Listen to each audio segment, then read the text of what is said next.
last episode, I began my Trailblazer League journey, picking Production Master as my first relic. My thinking here was that I wouldn't be spending much time AFK, and I'd like to rush through as many of the bank standing skills as possible. I spent the majority of the episode overwhelmed by the variety of choice on offer, knocking off the tasks in a chaotic manner. This culminated in enough points to unlock my second relic, and a regrettable choice in the Eternal Jeweler relic. Finally, I knocked off a few more tasks, ending the episode with killing Count Draenor and completing the Vampire Slayer quest to boost me to 40 attack and my first area unlock. In this episode, you'll find out how I've been getting on. If you enjoy my content, why not consider giving me a like and subscribe to my channel? I'm hoping to pick up the pace with my uploads now. Let me know in the comments if you have any feedback. Arriving in Falador, I realised there were a few administrative things I could get done that have been sitting waiting for the map to open up and my skills to improve. The first was equipping a rune weapon, easily done from my lucky 2kc drop rune axe, an easy 50 points there. Secondly, I still had the easy clue in my bank from pickpocketing hand members, with a step that required Tavalir. Getting over to Gaius granted me another 10 points and the casket, which actually gave us a unique item and yet another task completion for an additional 10 points. With that out of the way, I realised there was another quest that could boost me towards my goals for the area, Doric's quest. I quickly gathered the materials needed, obtaining a gem from mining as I went. Completing the quest gave me 31 mining, enough for me to begin AFK mining in the Motherlode mine as I edit my first video. Doing so gave me my first level 50 skill. At this point, Motherlode Mine wasn't proven quite AFKable enough for me to concentrate on my editing, so I moved over to Shiloh Village to get some fishing and cooking levels. At this point, I started to feel a bit unwell, so I wasn't able to play as much as I would have liked. When I came back, I realised my plan for Asgarnia as a second region was a difficult one to work my way out of, and began tasking to try and make up for lost time.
I made a fair bit of progress this way, questing, skilling, and just trying to knock out as many tasks as I could. The plan for the materials rewarded for completing Daddy's Home mini-quest I plan to use to rebuild the campsite on Fossil Island. In the meantime, I decided to change my approach to the region of Asgarnia. My plan required getting to 50 agility from Varrock's rooftop course, as well as getting to 50 thieving, knocking as many tasks out on the way there as possible. I received the second easy clue that I could complete, but the reward was useless.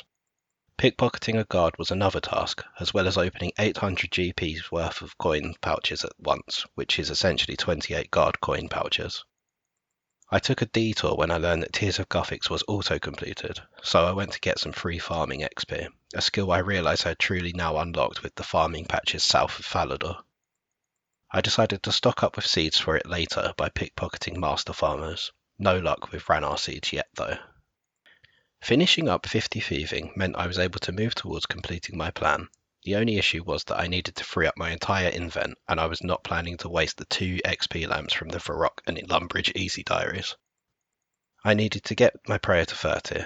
I started with Slayer, but this proved too slow, so I moved to Hill Giants. I was 1 kill in when I was blessed with a genie, offering a lamp that took me straight to 30 prayer, meaning I could then use the lamps to get to 43 prayer and the full range of protection prayers. It was also a 50-point task to use Protect from melee. It was time to move on to the Rogue's Den in Burfort.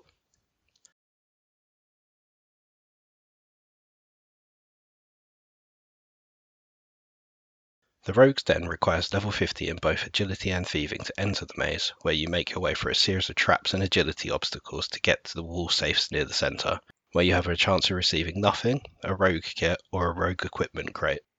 I need 5 of the latter to obtain the full rogue's outfit.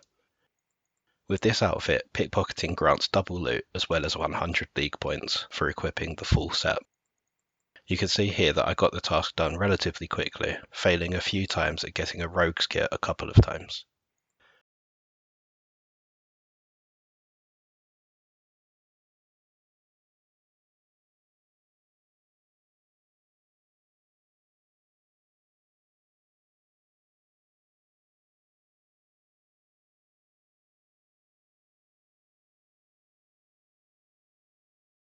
With that being done, the next task is one of gathering some cold hard cash.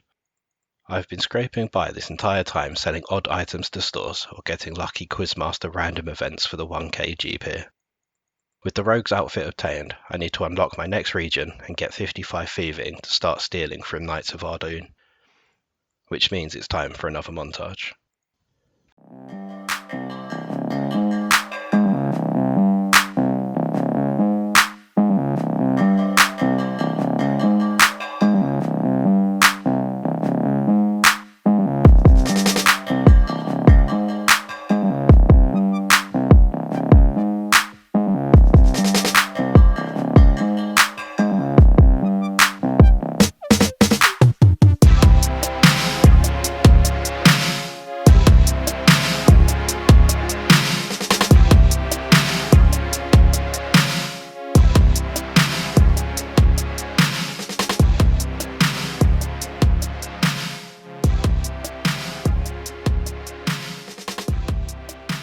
Smithing that steel bar gave me the final 50 points I needed to unlock my third relic, one that I had no questions about, and I finally do not regret my choice in this league.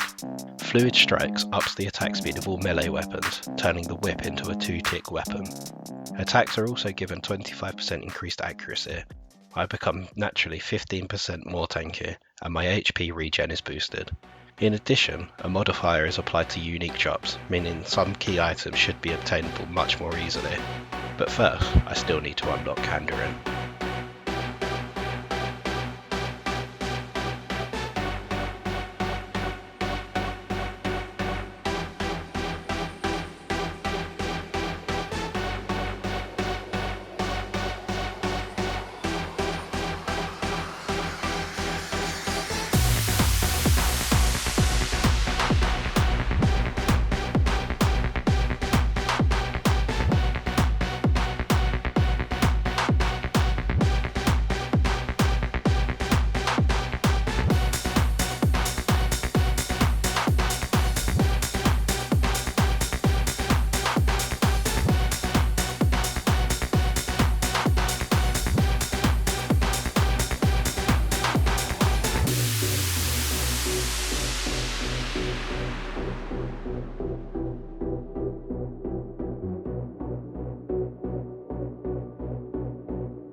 And with the simple task of fletching an oak shortbow, I have completed enough tasks to unlock my next area, Kandarin. Kandarin offers us a way to finally make money with Ardy Knights, as well as the completion of Monkey Madness too. This gives us some clear goals to work towards. It's finally time to start gearing up.